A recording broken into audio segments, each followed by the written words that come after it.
1999년 8월 16일 서울 여의도에서 채권단이 공식 발표를 했다. 대우그룹을 해체한다. 그 순간 거제도 옥포만에서는 용접 불꽃이 여전히 튀고 있었다. 900톤짜리 골리앗 크레인은 멈추지 않았다. 아무도 멈추라고 하지 않았다. 아무도 감히 그럴 수 없었다. 대우는 한때 대한민국 두 번째 재벌이었다. 510개 계열사, 110개국, 32만 명의 직원, 옥포 조선소는 그 제국의 심장이었다. 세계 최대 도크, 연간 100억 달러의 수주, 대한민국이 바다를 지배하던 시절의 상징, 그리고 그 모든 것이 무너졌다. 부채 총액 최소 500억 달러, 창업주 김우중은 짐을 싸서 나라를 떠났다. 32만 명의 직원들이 거리로 내몰렸다. 그런데 옥포는 살아남았다. 왜 옥포만 살아남았을까? 그리고 15년 후 옥포를 구한 바로 그 사람들이 왜 다시 옥포를 무너뜨리려 했을까? 이것은 두 번 무너진 제국의 이야기다. 그리고 두 번 다 바다만이 변하지 않았다. 1967년 3월 22일 서울의 작은 사무실, 자본금 500만 원. 김우중은 30살이었다. 그는 섬유를 팔았다. 책상 하나, 직원 5명, 그리고 하나의 확신. 세계는 우리의 시장이다. 그 확신이 대우를 만들었다. 그리고 결국 그 확신이 대우를 죽였다. 김우중은 한국 전쟁의 폐허 속에서 자랐다. 가난이 무엇인지 알았다. 그래서 더 두려웠고, 그래서 더 공격적이었다. 그는 단 한 번도 충분하다는 말을 입에 올리지 않았다. 직원들에게도 그 단어를 허용하지 않았다. 대우의 사원은 사실상 하나였다. 안 된다고 하지 마라. 그 철학은 정부의 비호 아래 날개를 달았다. 박정희 정권은 재벌에게 국책은행 대출을 열어줬다. 빌려서 키우고 키워서 더 빌리는 구조. 대우는 그 구조를 가장 충실하게 따른 기업이었다. 1970년대 중반 정부가 대우를 종합무역상사로 지정했다. 130개국의 지사를 열었다. 3,500종의 제품을 수출했다. 그리고 1978년 김우중은 한 번도 해본 적 없는 일에 뛰어들었다. 조선업. 당시 경남 거제도 옥포만에는 절반쯤 완성된 조선소가 있었다. 한국 정부가 야심차게 시작했지만 자금난으로 멈춰선 공사 현장이었다. 바위를 깎고 바다를 메워 만든 땅, 크레인 기초만 세워진 채 방치된 공간. 조선 경험이 전무한 대우에게 정부가 그 현장을 넘겼다. 김우중은 거절하지 않았다. 그는 한 번도 거절한 적이 없었다. 해양은 21세기의 석유다. 그가 임원들에게 한 말이다. 당시 임원들이 어떤 표정을 지었는지는 기록에 없다. 하지만 결과는 기록에 남아있다.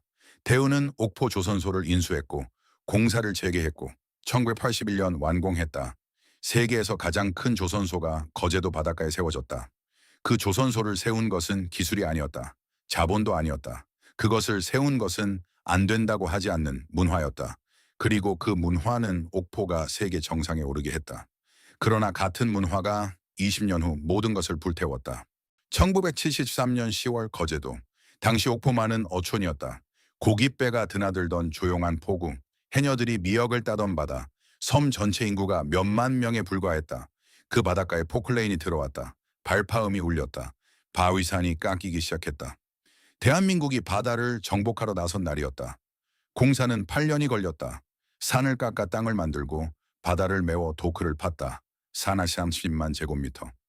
여의도 면적의 1.5배에 달하는 땅이 허허벌판 바닷가에 생겨났다. 1981년 중공 당시 옥포 조선소는 단순한 공장이 아니었다. 그것은 하나의 도시였다. 세계 최대 규모의 도크, 한 번에 100만 통업 선박을 건조할 수 있는 능력. 900톤짜리 골리앗 크레인 2기가 하늘을 찔렀다. 20km 밖에서도 보였다. 거제도 어디서든 고개를 들면 크레인이 보였다. 그것은 단순한 기계가 아니었다. 그것은 대우가 세상에 보내는 신호였다. 우리가 여기 있다. 옥포에서 만든 배는 달랐다. LNG 운반선. 영하 163도의 액화천연가스를 가득 싣고 페르시아만에서 일본까지 유럽까지 항해하는 배. 길이 300m, 무게 수만 톤. 당시 세계에서 가장 기술적으로 까다로운 선박이었다. 미국도 유럽도 제대로 만들지 못했다. 옥포는 만들었다. 잠수함도 만들었다. 대한민국 해군의 장보고급 잠수함이 이곳 도크에서 건조됐다. 이지스 구축함이 옥포의 선대를 타고 세상에 나왔다. 드릴십, FPSO 해양 플랫폼, 세계 어느 조선소도 이 모든 것을 한 곳에서 만들지 못했다. 옥포는 만들었다. 수주 실적은 숫자가 말해줬다. 연간 100억 달러 2년 연속으로. LNG 운반선 세계 시장 점유율 1위. 대우조선 해양은 현대중공업, 삼성중공업과 함께 세계 3대 조선사의 이름을 올렸다. 대한민국의 조선업이 세계를 먹던 시절 그 중심에 옥포가 있었다. 조선소 안에서 일하는 사람만 1만 5천 명이 넘었다. 하청 노동자까지 합치면 수만 명. 거제도 전체가 옥포를 먹고 살았다. 아파트가 올라갔다. 식당이 생겼다. 서양식 바가 생겼다. 중동, 유럽, 동남아시아에서 기술자들이 들어왔다. 옥포 앞바다는 외국인 클럽이 생겼다. 거제도는 더 이상 어촌이 아니었다. 매년 대형 선박이 도크를 떠날 때마다 거제도 사람들이 나왔다. 진수식, 선박에 샴페인 병을 깨는 의식, 300m짜리 LNG선이 천천히 옥포만으로 미끄러져 나갈 때 그 장면을 본 사람들은 알았다. 이 섬이 세계를 움직이고 있다는 것을. 1990년대 중반, 옥포는 정점에 있었다.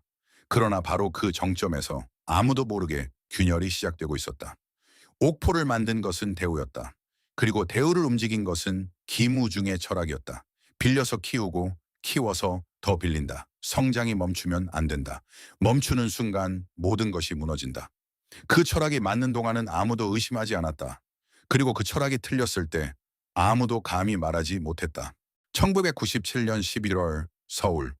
대한민국 정부가 IMF에 구제금융을 신청했다. 외환 보유고가 바닥났다. 원화 가치가 폭락했다. 기업들이 무너지기 시작했다. 그것은 단순한 경기 침체가 아니었다. 전후 50년간 대한민국이 쌓아온 경제 모델 전체가 흔들리는 순간이었다. 다른 재벌들은 움츠러들었다. 부채를 줄이고 계열사를 정리하고 허리띠를 졸라맸다. 김우중은 반대로 갔다. 1998년 대우는 14개 기업을 새로 인수했다. 나라 전체가 구조조정을 외치던 그 해에, 채권단이 대출 축소를 경고하던 그 해에 김우중은 오히려 더 많이 빌리고 더 많이 샀다. 그의 논리는 단순했다. 위기일 때 자산을 싸게 살 수 있다. 크게 가면 된다.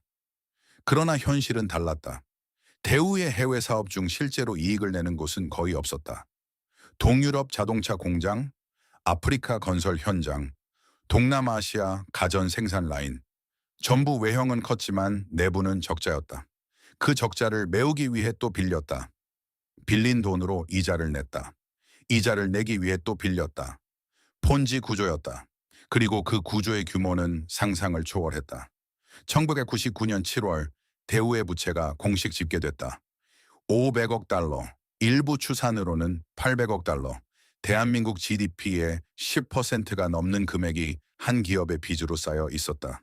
그것도 상당 부분이 회계 장부에 드러나지 않았다. 나중에 밝혀진 사실이지만 대우는 22조 9천억 원 규모의 분식 회계를 저질렀다. 이는 훗날 미국의 월드컴 엔론 사태를 능가하는 규모로 기록됐다.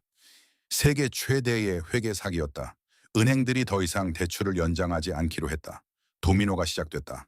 1999년 8월 16일 채권단이 발표했다. 대우그룹을 해체한다. 590개 계열사를 분리 매각한다. 대한민국 역사상 최대 규모의 기업 해체였다. 김우중은 그 발표 이후 2달을 버텼다. 1999년 11월 그는 공식적으로 대우그룹 회장직에서 물러났다. 그리고 짐을 쌌다. 베트남으로, 그 다음에는 프랑스로 도주했다. 6년을 해외에서 숨어 지냈다. 서울의 대우 공장 앞에는 이상한 광경이 펼쳐졌다. 해고된 노동자들이 김우중의 사진을 들고 나왔다. 사진 위에는 이렇게 쓰여 있었다.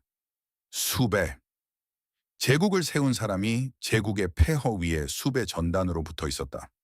그러나 거제도 옥포만에서는 여전히 용접 불꽃이 튀었다. 크레인은 멈추지 않았다. 배는 계속 만들어졌다. 대우의 다른 모든 것이 무너지는 동안 옥포만은 움직이고 있었다. 이유는 하나였다. 옥포는 너무 컸다.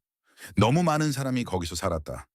너무 많은 국가안보 자산이 거기서 만들어졌다. 정부도 은행도 누구도 옥포를 무너뜨릴 수 없었다. 무너뜨리는 순간 거제도 전체가 죽는다. 대한민국 해군이 흔들린다. 수만 개의 일자리가 사라진다. 옥포는 시장의 논리가 아니라 생존의 논리로 살아남았다. 2000년 10월 국책은행 산업은행 KDB 이 대우조선해양을 공식 인수했다. 새 이름, 새 주인. 그러나 같은 크레인, 같은 도크, 같은 바다. 옥포의 노동자들은 안도했다. 살아남았다. 위기는 끝났다. 그들은 몰랐다. 위기는 끝난 것이 아니었다. 위기는 다음 세대에게 넘겨진 것이었다. 아크슈아 2000년 봄 서울 정부 회의실에서 관료들이 서류를 넘겼다. 대우그룹 해체 작업이 본격화됐다. 590개 계열사를 하나씩 처리해야 했다. 팔 수 있는 것은 팔고 살릴 수 있는 것은 살리고 버릴 수밖에 없는 것은 버렸다. 그것은 기업 해체가 아니었다. 그것은 해부였다. 대우자동차는 GM에 넘어갔다. 2002년 GM 대우가 출범했다. 30년 넘게 대우의 얼굴이었던 자동차 브랜드가 미국 회사의 간판 아래 들어갔다. 대우전자는 흡수합병과 분리를 반복하다 결국 흔적도 없이 사라졌다. 대우건설은 매각 절차에 들어갔다. 대우증권은 다른 금융그룹에 넘어갔다. 김우중이 30년간 쌓아온 것들이 경매장 물건처럼 처리됐다. 그 과정에서 세 종류의 사람이 생겨났다. 첫 번째는 운 좋은 사람들이었다. GM 대우로 넘어간 자동차 노동자들. 새 주인이 생겼다. 월급이 나왔다. 공장은 돌아갔다. 브랜드는 사라졌지만 일자리는 남았다. 두 번째는 불확실한 사람들이었다. 매각 협상이 길어지는 계열사의 직원들. 오늘 회사가 살아있는지 내일 내 자리가 있는지 알 수 없는 나날. 몇 달이 몇 년으로 이어졌다. 어떤 사람들은 결국 떠났고 어떤 사람들은 끝까지 남았다가 아무것도 없는 채로 끝을 맞았다. 세 번째는 거제도 사람들이었다. 그들은 달랐다. 대우조선해양은 해체 대상이 아니었다. 산업은행이 인수했다. 구조조정은 있었지만 공장은 살아남았다. 2000년 10월 대우조선해양이 독립법인으로 재출범했다. 직원들은 회사 이름이 바뀐 것을 알았다. 하지만 크레인은 그대로였다. 도크는 그대로였다. 바다는 그대로였다. 거제도 사람들은 운이 좋다고 생각했다. 그러나 그 생존에는 보이지 않는 대가가 있었다. 산업은행이 대우조선해양의 최대 주주가 됐다. 국책은행이 민간 조선소를 소유하는 구조. 경영진은 정부와 은행의 눈치를 봐야 했다. 부실이 생겨도 시장이 심판하지 않았다. 은행이 결정했다. 은행은 정부 눈치를 봤다. 정부는 여론 눈치를 봤다. 그리고 여론은 절대 옥포가 무너지는 것을 원하지 않았다. 이것이 문제였다. 시장 경제에서 기업이 살아남는 방법은 하나다. 더 잘하는 것, 더 싸게, 더 빠르게, 더 좋게 만드는 것. 경쟁에서 지면 사라진다. 그 공포가 기업을 움직이는 동력이다. 대우조선해양은 그 공포를 잃었다. 너무 커서 망하게 놔둘 수 없다. 영어로는 too big to fail. 이 말은 보호처럼 들린다. 그러나 실제로는 독약이다. 잘못해도 누군가 구해준다는 것을 알면 사람은 조심하지 않는다. 기업도 마찬가지다. 2000년대 초반 대우조선해양은 다시 일어섰다. LNG선 수요가 폭발했다. 중동 오일머니가 넘쳐 흘렀다. 세계 해운 시장이 호황이었다. 옥포의 도크는 밤낮 없이 돌아갔다. 수주 장호가 쌓였다. 외부에서 보면 완벽한 부활이었다. 내부에서는 아무도 몰랐다. 아니, 알면서도 말하지 않았다. 대우 시절부터 이어진 문화. 나쁜 소식은 위로 올라가지 않는다. 문제는 덮으면 된다. 지금 당장 숫자가 좋으면 된다. 그 문화가 살아있었다. 대우는 해체됐다. 대우의 영혼은 해체되지 않았다. 옥포만의 골리앗 크레인은 여전히 하늘을 찌르고 있었다. 간판에서 대우라는 글자가 사라진 자리에 대우조선해양이라는 새 이름이 붙었다. 하지만 크레인을 움직이는 사람들, 그 사람들의 머릿속에 있는 방식은 바뀌지 않았다. 폭풍은 지나간 것이 아니었다. 폭풍은 다음 세대에게 넘어가 있었다. 그리고 다음 세대는 아직 그것을 알지 못했다. 2003년 옥포, 대우조선해양은 진짜로 살아나는 것처럼 보였다. LNG선 시장이 열렸다. 카타르, 호주, 러시아의 천연가스가 아시아로 팔려나갔다. 그 가스를 실어 나를 배가 필요했다.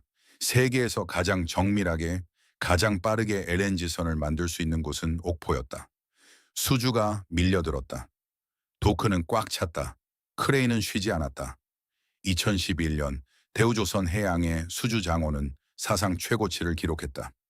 연간 수주액 100억 달러, 2년 연속이었다. 임직원들은 자신했다. 대우의 악몽은 끝났다. 옥포는 스스로 일어섰다. 그 자신감이 눈을 멀게 했다. 2010년대 초반 해양 플랜트 사업이 뜨고 있었다. 드릴십, FPSO, 해양 플랫폼, 심해 유전을 개발하기 위한 장비들, 유가가 배럴당 100달러를 넘나들던 시절 석유 회사들은 앞다퉈 발주를 쏟아냈다. 수익률이 좋아 보였다. 조선사들은 경쟁적으로 수주했다. 대우조선 해양도 뛰어들었다. 문제는 해양 플랜트가 일반 선박과 완전히 다른 사업이라는 것이었다. 일반 선박은 규격이 있다. 설계도가 있고 반복 생산이 가능하다. 해양 플랜트는 달랐다. 프로젝트마다 새로운 설계, 새로운 공법, 새로운 변수, 비용이 얼마나 들지 처음부터 정확히 알 수 없었다. 그리고 비용은 항상 예상보다 더 들었다. 2012년부터 해양 플랜트 프로젝트들이 하나씩 적자로 돌아서기 시작했다. 수주할 때 제시한 납기를 맞출 수 없었다. 공사비는 눈덩이처럼 불어났다. 앙골라 국영 석유회사 소낭골이 발주한 드릴십은 납기를 넘겼다. 대금 지급이 지연됐다. 유동성이 막히기 시작했다. 이 사실을 경영진은 알았다. 그리고 숨겼다. 2006년부터 2012년까지 대우조선 해양 사장을 지낸 남상태. 2014년부터 2015년까지 사장을 지낸 고재호. 이 두 사람이 선택한 방식은 같았다. 손실을 장부에 반영하지 않는다. 적자 프로젝트를 흑자로 기록한다. 비용 초과를 다음 분기로 이월한다. 그리고 또 다음 분기로. 숫자는 아름다웠다. 현실은 굼고 있었다. 분식회계 규모는 5조 4천억 원, 약 46억 달러에 달했다. 2023년과 2014년 대우조선해양의 재무제표는 흑자를 기록했다. 실제로는 수조 원의 손실이 쌓이고 있었다. 그 가짜 숫자를 근거로 대우조선해양은 은행에서 돈을 빌렸다. 2013년부터 2015년 사이 차입한 금액만 21조 원. 채권자들은 재무제표를 믿었다. 재무제표는 거짓이었다. 감사를 맡은 딜로이트 안지는 2013년과 2014년에 반영됐어야 할 2조 원 규모의 손실을 묵인했다는 의혹을 받았다. 나중에 법원은 이것이 사기였다고 판단했다. 그러나 2014년까지 아무도 공식적으로 의심하지 않았다. 아니, 정확히는 의심할 수 없었다. 대우조선 해양의 최대 주주는 산업은행이었다. 산업은행은 정부기관이었다. 산업은행 회장이 경영진 선임에 관여했다. 정치적 연줄이 경영진을 보호했다. 2016년 검찰이 산업은행 전 회장 강만수의 자택을 압수수색했다. 대우조선해양 분식회계에 공모했다는 혐의였다. 국책은행 수장이 조선소 회계 사기에 연루됐다는 의혹이 제기된 것이었다. 이것은 단순한 기업 비리가 아니었다.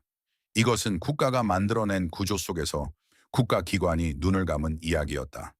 1999년 대우그룹이 무너질 때 사람들은 말했다. 김우중의 개인적 탐욕과 무모함이 문제였다고. 이제 시스템이 바뀌었다고. 국가가 관리하면 다를 것이라고. 달라지지 않았다. 이름이 바뀌었을 뿐이었다. 김우중 대신 고재호, 대우그룹 대신 대우조선해양, 22조 원 분식 대신 5조 4천억 원 분식. 규모는 줄었지만 본질은 같았다. 나쁜 소식은 위로 올라가지 않는다. 문제는 덮으면 된다. 지금 당장 숫자가 좋으면 된다. 옥포를 만든 문화. 옥포를 세계 최고로 키운 문화. 그리고 옥포를 2번 무너뜨린 문화. 2015년 그 문화에 청구서가 도착했다. 2015년 7월 22일 대우조선해양이 공시를 냈다. 2015년 상반기 영업손실 2조 3,971억 원. 단 6개월 만에 2조 원이 넘는 손실. 대한민국 조선업 역사상 유례없는 숫자였다. 주식 거래가 즉시 정지됐다. 시장은 할 말을 잃었다. 불과 1년 전까지 대우조선해양의 재무제표는 흑자였다. 이익이 나고 있다고 했다. 그 숫자를 믿고 채권을 산 사람들이 있었다. 그 숫자를 믿고 대출을 연장해준 은행들이 있었다. 그 숫자를 믿고 노후 자금을 맡긴 국민연금이 있었다. 전부 거짓이었다. 뒤이어 나온 연간 실적은 더 충격적이었다. 2015년 전체 순손실 3조 3천억 원. 역대 한국조선사 최대 적자 기록. 같은 해 현대중공업과 삼성중공업까지 합친 국내 3대 조선사의 합산 손실이 6조 4천억 원에 달했다. 해양 플랜트가 업계 전체를 삼킨 것이었다. 그중에서도 대우조선해양이 가장 깊이 빠졌다. 검찰이 움직이기 시작했다. 2016년 7월 고재호 전 사장이 소환됐다. 2012년부터 2015년까지 대우조선해양을 이끌었던 인물. 검찰은 그가 2013년과 2014년 재무제표를 조작해 수조 원의 손실을 숨겼다고 봤다. 고재호는 혐의를 부인했다. 하지만 법원의 판단은 달랐다. 징역 10년, 전임 사장 남상태도 구속됐다. 감사를 맡았던 딜로이트 한지는 100억 원이 넘는 손해배상 소송에 휘말렸다. 그리고 수사는 조선소 밖으로 번졌다. 2016년 8월 검찰이 산업은행 전 회장 강만수의 자택과 사무실을 압수수색했다. 국책은행 수장이 조선소 회계 사기에 연루됐다는 혐의. 대우조선해양의 분식회계는 단순한 기업 비리가 아니었다. 국가가 만든 구조, 국가가 묵인한 사기였다. 거제도에서는 다른 일이 벌어지고 있었다. 조선소 하청업체들이 대금을 받지 못했다. 작은 부품 회사, 용접 전문 업체, 배관 시공업체. 1,300개가 넘는 협력업체들이 줄줄이 유동성 위기에 빠졌다. 거제시 상가에 임시 휴업 공지가 붙기 시작했다. 옥포동 아파트 공실률이 올라갔다. 수십 년간 조선소 경기에 맞춰 돌아가던 섬 전체의 경제가 숨을 죽였다. 5만 명의 일자리가 흔들리고 있었다. 2017년 3월 23일 정부가 발표했다. 대우조선해양에 2조 9천억 원, 약 26억 달러를 추가 투입한다. 산업은행과 수출입은행이 자금을 댄다. 2015년에 이미 4조 2천억 원을 쏟아부은 데 이어 두 번째 구제금융이었다. 두 차례 합산 공적 자금만 7조 원이 넘었다. 모두 세금이었다. 그러나 구제금융이 확정되기까지 대한민국은 진짜 선택의 기로에 섰다. 2017년 4월 대우조선해양이 발행한 회사채 1조 5,500억 원의 만기가 돌아왔다. 이 채권의 최대 보유자는 국민연금공단이었다. 국민연금이 채무 재조정에 동의하지 않으면 대우조선해양은 즉시 디폴트 상태에 빠진다. 디폴트는 법정관리, 법정관리는 사실상 청산이었다. 블룸버그 통신은 당시 HI투자증권 애널리스트의 말을 이렇게 전했다. 국민연금이 동의하지 않으면 대우조선해양은 더 이상 존재하지 않을 것이다. 그것은 숫자의 문제가 아니었다. 금융감독위원회가 시나리오를 발표했다. 대우조선해양이 파산할 경우 국내 경제에 미치는 손실 추정치 48조 4천억 원, 채권자 손실, 협력업체 연쇄 도산, 지역 경제 붕괴, 군함 건조 차질까지 합산한 수치였다. 직접 일자리 5만 명, 간접 고용까지 포함하면 수십만 명이 영향을 받는다. 중앙은행은 공식 논평에서 이렇게 말했다. 구제금융은 불가피하다. 거제도에서는 노동자 가족들이 청원서를 들고 서울로 올라왔다. 조선소를 살려달라는 것이 아니었다. 이 섬에서 아이들을 키우며 살게 해달라는 것이었다. 옥포동 아파트 주민들은 수십 년 전 이 섬에 들어올 때를 떠올렸다. 대우가 있었고 조선소가 있었고 미래가 있었다. 그것이 지금 무너지고 있었다. 국민연금은 결국 채무 재조정에 동의했다. 대우조선해양은 살아남았다. 두 번째로. 그러나 이번엔 달랐다. 정부도 산업은행도 시장도 알았다. 이 구조로는 안 된다. 국책은행이 조선소를 소유하고 정치적 이해관계가 경영을 좌우하고 문제가 생기면 세금으로 막는 이 구조. 이것은 지속 불가능하다. 해법은 하나였다. 팔아야 한다. 그러나 누가 사겠는가? 7조 원이 넘는 공적 자금이 들어간 부실 조선소를 수천 명의 정규직 노동자와 수만 명의 협력업체 고용을 떠안아야 하는 조선소를 2019년 현대중공업이 인수를 추진했다. 유럽연합이 경쟁 제한을 이유로 기업 결합을 불허했다. 인수는 무산됐다. 대우조선해양은 다시 혼자였다. 2022년 러시아의 우크라이나 침공이 터졌다. 러시아 선박 수주가 취소됐다. 원자재 가격이 폭등했다. 하청 노동자들이 두 달 가까이 파업을 벌였다. 부채 비율이 547%까지 치솟았다. CEO는 공식 선언했다. 비상경영 체제에 돌입한다. 세 번째 위기였다. 그리고 이번에는 누군가 나타났다. 한화그룹이었다. 골리앗 크레인이 멈추지 않았다. 배는 여전히 만들어지고 있었다. 그러나 크레인 위에 새겨진 이름은 이제 곧 바뀔 것이었다. 2022년 12월 한화그룹이 대우조선해양 인수계약에 서명했다. 인수금액 2조 원, 약 14억 달러. 올 50년 가까이 대우라는 이름을 달고 살아온 조선소가 마침내 새 주인을 맞았다. 거래는 단순하지 않았다. 한화는 방산, 에너지, 화학을 주력으로 하는 그룹이었다. 조선업은 처음이었다. 그러나 한화에게 대우조선해양은 단순한 조선소가 아니었다. 잠수함, 구축함, 해양 방위 시스템. 한화가 구축해온 방산 생태계와 맞닿아 있는 자산이었다. 한화는 조선소를 산 것이 아니었다. 대한민국 해양 방위 산업의 핵심 인프라를 산 것이었다. 2020년 5월 24일 대우조선해양이 공식적으로 새 이름을 발표했다. 한화오션, 한화오션. 그리고 그날 거제도 옥포만에서 한 장의 사진이 찍혔다. 궁 100톤짜리 골리앗 크레인. 옥포만 하늘을 50년 가까이 지배해온 그 구조물. 그 크레인에서 대우조선해양이라는 글자가 떼어지고 있었다. 인부들이 철제 글자 하나하나를 해체했다. 글자가 내려올 때마다 크레인의 철골이 드러났다. 50년치 페인트 자국이 남아있었다. 그 사진을 본 사람들의 반응은 둘로 나뉘었다. 어떤 사람들은 말했다. 잘 됐다. 이제 진짜 새 출발이다. 대우라는 이름과 함께 따라오던 부실과 관행도 같이 지워지길 바란다.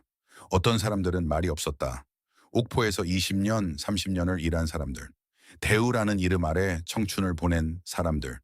그들에게 그 글자는 단순한 회사 이름이 아니었다. 그것은 자신들이 살아온 시간의 이름이었다. 크레인은 그대로였다. 900톤, 하늘을 찌르는 철골, 옥포만을 내려다보는 눈. 이름만 바뀌었다. 크레인에서 이름이 지워지는 동안 법정에서는 청산서가 정리됐다. 김우중, 대우그룹 창업주, 2005년 6월 6년간의 해외 도피 끝에 귀국했다. 인천공항에 내린 그는 이렇게 말했다. 대우 사태에 대한 책임을 지겠습니다. 깊이 사죄드립니다. 2006년 5월 서울중앙지방법원이 판결을 내렸다. 회계 사기 20조 원, 불법 자금 조달 9조 8천억 원, 해외 불법 자금 유출 19조 원, 징역 10년, 추징금 21조 원, 2007년 12월 대통령 특별 사면으로 석방됐다. 추징금은 끝내 회수되지 않았다. 고재호, 대우조선해양 전 사장, 5조 4천억 원 규모 분식회계를 주도한 혐의, 2017년 징역 10년 선고, 전임 사장 남상태도 구속 기소됐다. 전 부사장은 징역 7년, 딜로이트 안진, 분식회계를 묵인한 혐의로 금융감독원 제재를 받았다. 국민연금을 포함한 채권자들이 제기한 손해배상 소송액만 100억 원이 넘었다. 회계법인의 신뢰에 남긴 상처는 숫자로 환산되지 않았다. 두 세대에 걸쳐 두 번의 재판이 열렸다. 두 번 다 유죄였다. 2026년 현재 한화오션은 옥포에서 가동 중이다. LNG 운반선을 만들고 있다. 잠수함을 건조하고 있다. 해상 풍력 플랫폼을 설계하고 있다. 한화오션 CEO 권효공은 취임 당시 이렇게 말했다. 한화오션을 글로벌 해양 에너지 리더로 만들겠다. 수주 실적은 회복되고 있다. 조선소는 돌아가고 있다. 그러나 거제도는 바뀌었다. 전성기 시절 거제시 인구는 26만 명에 육박했다. 대우조선 해양 위기가 깊어지던 2010년대 중후반 인구가 빠져나갔다. 젊은 사람들이 섬을 떠났다. 조선소 주변 상권이 쪼그라들었다. 옥포동 아파트 공실은 채워지지 않았다. 한 섬이 한 조선소에 모든 것을 걸었을 때 어떤 일이 벌어지는지 거제도는 몸으로 알고 있다. 그리고 대한민국 납세자들은 청구서를 받았다.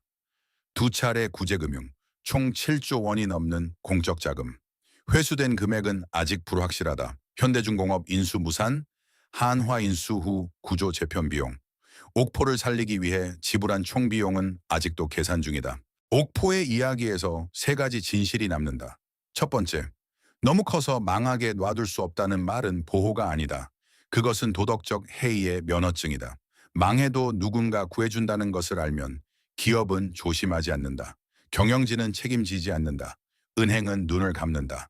그 구조가 1999년 대우를 만들었다.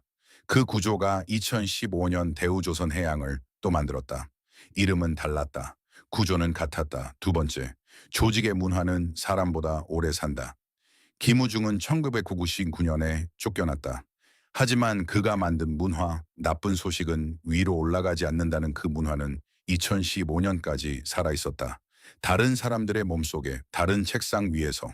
문화를 바꾸지 않으면 사람을 바꿔도 결과는 같다. 두 세대가 그것을 증명했다. 세 번째, 옥포는 잘해서 살아남은 것이 아니다. 옥포는 죽게 놔둘 수 없어서 살아남았다. 그것은 생존이 아니라 구조다. 생존과 구조는 다르다. 생존은 스스로 일어서는 힘이다. 구조는 누군가 대신 일으켜 세워주는 것이다. 50년 동안 옥포는 2번 구조됐다. 스스로 일어선 적은 없었다. 그것이 옥포의 위대함이기도 하고 옥포의 비극이기도 하다.